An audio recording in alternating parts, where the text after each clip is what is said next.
ಶ್ರೀಗುರುಭ್ಯೋ ನಮಃ. ಹರಿ ಓಂ.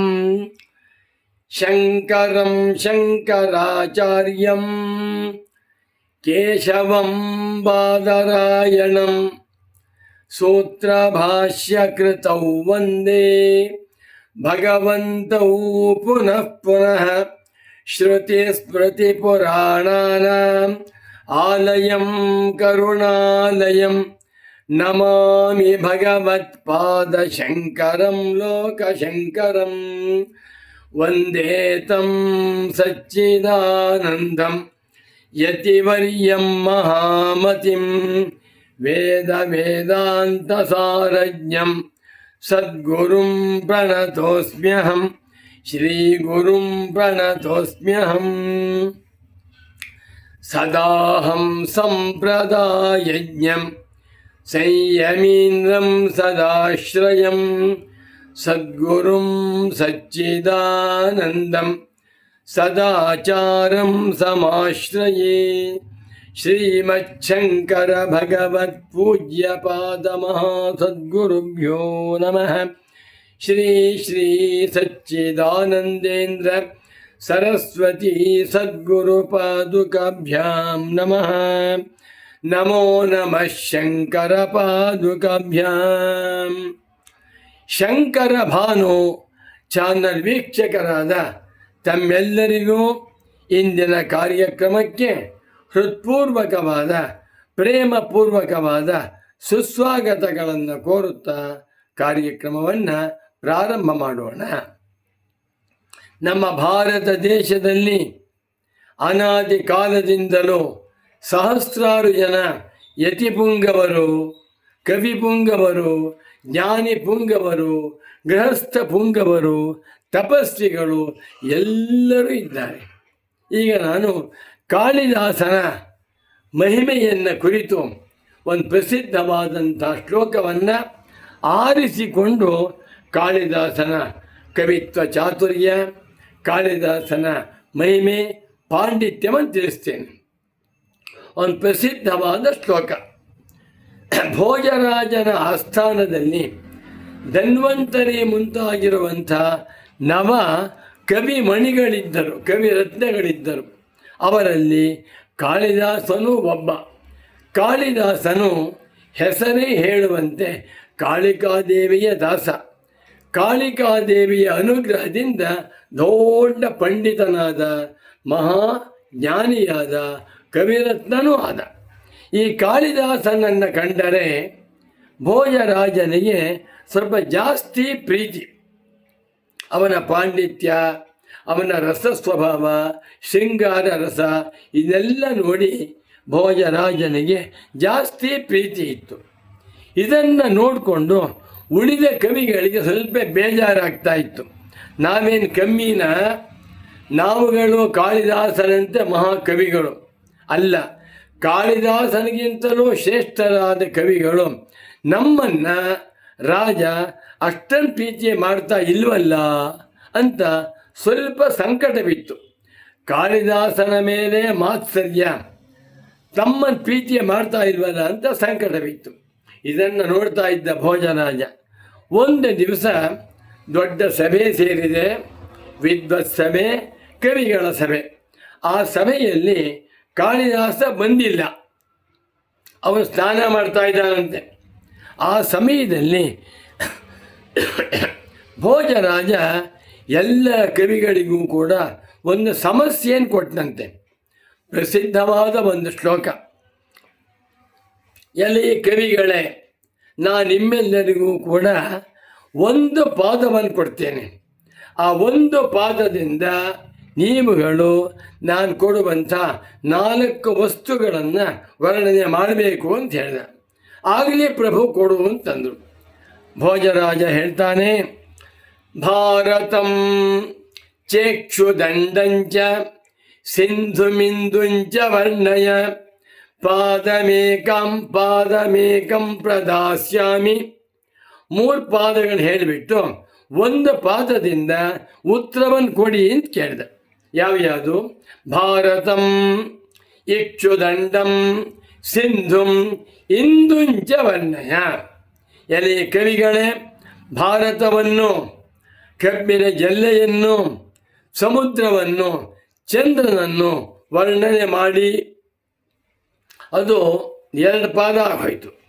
3ನೇ ಪಾದದಲ್ಲಿ ರಾಜನ ಹೇಳ್ತಾ ಇದ್ದಾನೆ, ಪಾದಮೇಕಂ ಪ್ರದಾಸ್ಯಾಮಿ. ವರ್ಣನೆ ಮಾಡುವುದಕ್ಕೆ ನಿಮಗೆ ನಾನು 1 ಪಾದವನ್ನು ಕೊಡುತ್ತೇನೆ ಅಂತ 3ನೇ ಪಾದವನ್ನು ತಾನೇ ಹೇಳಿಬಿಟ್ಟ.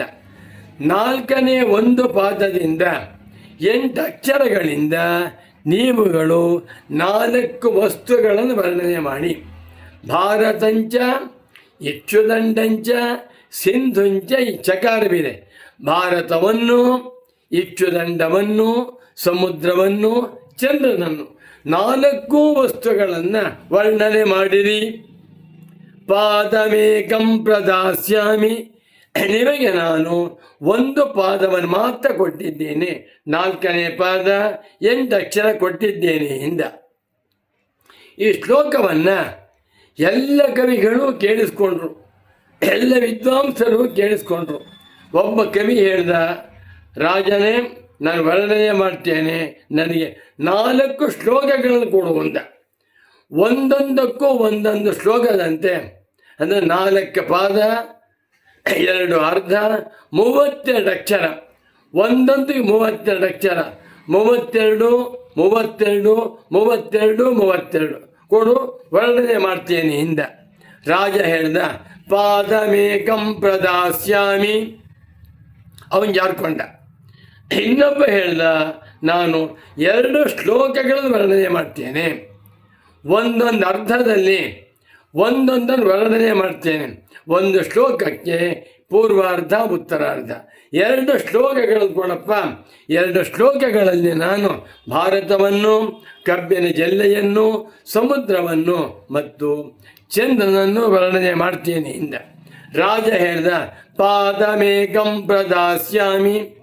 1 ಪಾದವನ್ನು ಕೊಡ್ತೇನೆ ಇಂದ. ಅವನು ಜಾರ್ಕೊಂಡ. ಮತ್ತೊಬ್ಬ ಏನು ಹೇಳ್ತಾನೆ, 1 ಶ್ಲೋಕವನ್ನು ಕೊಡು. 4 ಪಾದಗಳು. ಒಂದೊಂದು ಪಾದದಿಂದ, ಪ್ರಥಮ ಪಾದದಿಂದ ಮಹಾಭಾರತವನ್ನು, ದ್ವಿತೀಯ ಪಾದದಿಂದ ಕಬ್ಬಿನ ಜಲ್ಲೆಯನ್ನು, ತೃತೀಯ ಪಾದದಿಂದ ಸಮುದ್ರವನ್ನು, ಚತುರ್ಥ ಪಾದದಿಂದ ಚತುರ್ಥ ಪಾದದಿಂದ ಚಂದ್ರನನ್ನು ವರ್ಣನೆ ಮಾಡ್ತೇನೆ ಇಂದ. ರಾಜ ಹೇಳ್ದ, ಪಾದಮೇಕಂ ಪ್ರದಾಸ್ಯಾಮಿ. 1 ಪಾದವನ್ನು ಕೊಡ್ತೇನೆ ಇಂದ. ಅವನು ಜಾರ್ಕೊಂಡ. ಯಾರಿಗೂ ಸಾಧ್ಯವಿಲ್ಲ ಅಂದು. ಇನ್ನೊಬ್ಬ ಬಂದ, ತುಂಬ ಬುದ್ಧಿವಂತ. ಅವನು ಹೇಳ್ದ, ನೋಡ್ಕೊಳ್ಳಪ್ಪ, 1 ಅರ್ಧವನ್ನು ಕೊಡು, ಅಂದರೆ 2 ಪಾದಗಳನ್ನು ಕೊಡು. ನಾನು 2 ಪಾದಗಳಿಂದ ವರ್ಣನೆ ಮಾಡ್ತೇನೆ ಇಂದ. ರಾಜ ಹೇಳ್ದ, ಪಾದಮೇಕಂ ಪ್ರದಾಸ್ಯಾಮಿ. 1 ಪಾದವನ್ನು ಮಾತ್ರ ಕೊಡ್ತೇನೆ ಇಂದ. ಎಲ್ಲ ಕವಿಗಳು ಸೇರಿಕೊಂಡು ಹೇಳ್ತಾ ಇದ್ದಾರೆ, ಯಾರಿಂದಲೂ ಸಾಧ್ಯವಿಲ್ಲ. ಭಾರತವನ್ನು, ಮಹಾಭಾರತ 18 ಪರ್ವಗಳಿವೆ.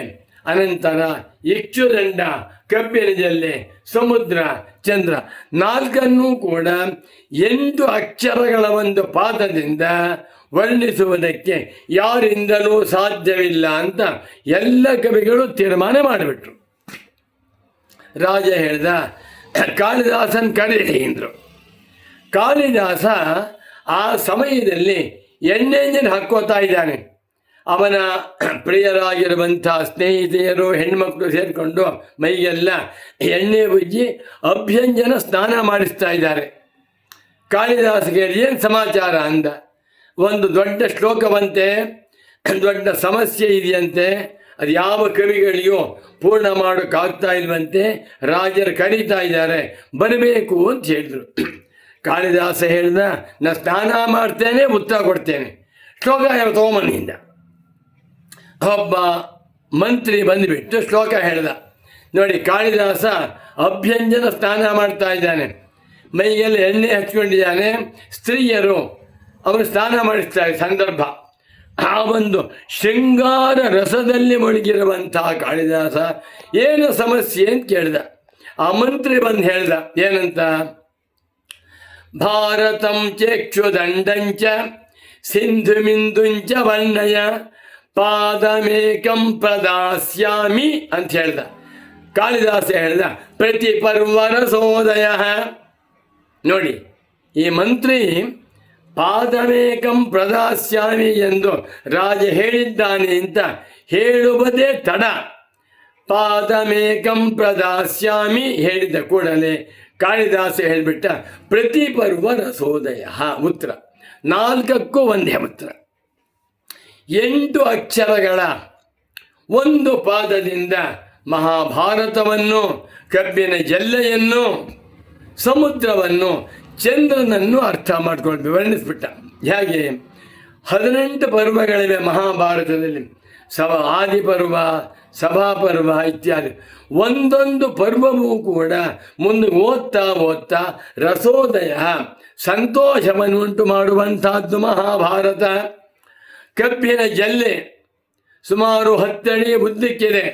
ಮೇಲ್ಗಡೆಯಿಂದ ಅದನ್ನು ತಿಂತಾ ಬಂದರೆ ಪ್ರತಿ ಪರ್ವ ಒಂದೊಂದು ಗೆಣ್ಣಿನಲ್ಲಿಯೂ ಕೂಡ ರಸ, ಸಿಹಿ ಎನ್ನುವಂತಹದ್ದು ಉದಯ ಜಾಸ್ತಿ ಆಗುತ್ತೆ.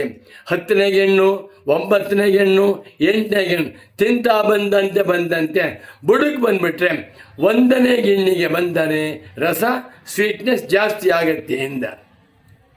ಸಮುದ್ರ ಪ್ರತಿ ಪರ್ವಕಾಲದಲ್ಲಿ ಅಮಾವಾಸ್ಯ ದಿವಸ, ಪೌರ್ಣಮಾಸ್ಯ ದಿವಸ ಸಮುದ್ರದಲ್ಲಿ ನೀರು, ರಸಾಂದ ನೀರು ಉದಯ ಉಕ್ಕುತ್ತೆ, ಅಲೆ ಜಾಸ್ತಿ ಆಗುತ್ತೆ.